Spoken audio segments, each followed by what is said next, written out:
Лохол – самое отдаленное село в Нарынском районе. Долгое время вода здесь оставалась дефицитом. Сейчас в каждом доме появилась чистая вода, что заметно повлияло на качество жизни сельчан.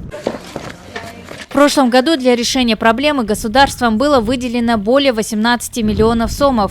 Не прошло и года, как все строительно-монтажные работы завершились. У местных жителей теперь есть и горячая вода.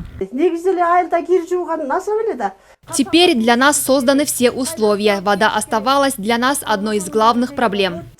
С появлением чистой воды в селе Лохол улучшились условия в школе, садике и медицинском учреждении. Из-за воды мы не могли нормально обслуживать пациентов. Это влияло на нашу деятельность.